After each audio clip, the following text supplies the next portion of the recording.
This video is not suitable for a young audience. Assalamu alaikum guys, and welcome to another episode. As much as we are enthralled by the current Qatar World Cup 2022, let us not get deceived by the breads and circuses presented to us by our leaders. Oh yes, as much as I am a fan of the World Cup, however, I'm also cognizant of the fact that sometimes governments use games such as this as a smokescreen to do some funky stuff so it goes undetected from our radar. One such thing is one of the biggest fashion brands on the planet is called Balenciaga, and this very brand is under a lot of controversy. You probably haven't heard of it because it's probably well hidden and kept quiet, but it has teamed up with a photographer called Gabriele Galimberti. In this particular photo shoot, kids are holding teddy bears dressed in BDSM gear. Call it BDSM, S&M, bondage, but what it actually is violent, perverted sex. And on top of that, they allegedly teamed up with Adidas, and here you can see a bag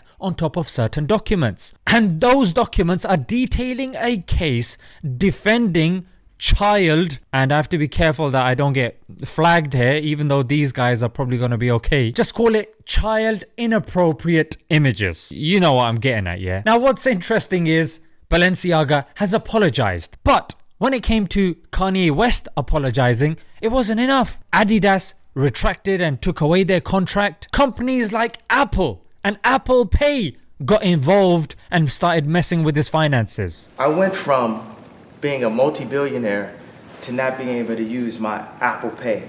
4 nights ago, I couldn't use my Apple Pay because somehow Adidas was able to legally go in and freeze my money.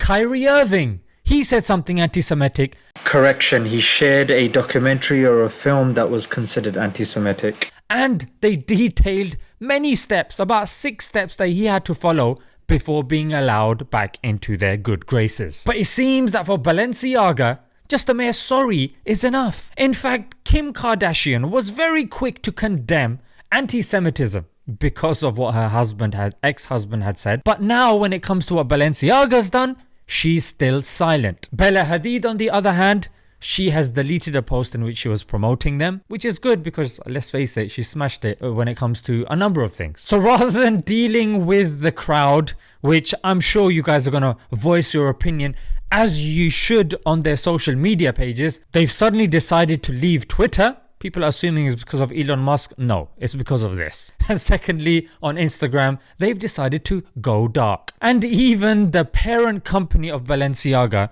it's called Kering. Yeah, Kering. And Kering owns Balenciaga, Gucci and Saint Laurent as well, as I'm sure other brands. They haven't said anything. But what happened to Kyrie Irving? He delayed apologizing, and because of that, things started getting more and more and started piling on. But as you're going to see with this, unless of course you're subscribed to Smile to Jannah, Inshallah, you're not going to be able to hear this stuff because people are too busy talking about the England-USA match. So where is all this coming from? Why are they getting all brave? Guys, this is not just some random brand. This is also happening in our schools. Oh yes, indeed. Here you can see Daily Mirror reporting that kids as young as 6 here in the UK are being told about masturbation. That's playing with your private parts. You can also see the New York Post also mentioning something about an American school as well. So they are sexualizing our kids from a young age. That's what they're doing. This whole fascination with sexualizing our children starts from a young age. And that's me not even mentioning about LGBTQ and what's happening because of that. So my conclusion is, the young, be very careful with what's going into their ears and eyes, and ask them what they're learning at school and be involved. Don't just leave them at school and then when they come home let them vegetate in front of the TV and YouTube and then just spend 10-15 minutes with them at the end of the day. They don't listen to you. Go to your room. What's in the room? Oh yes, their devices. So schools and media are not to be trusted nowadays. May Allah give us the ability to look after our young, and may Allah utilize our young to be flag bearers of the deen, of religion, of morality, of ethics and of good values. Let's leave it there. Until next time. Assalamu alaikum.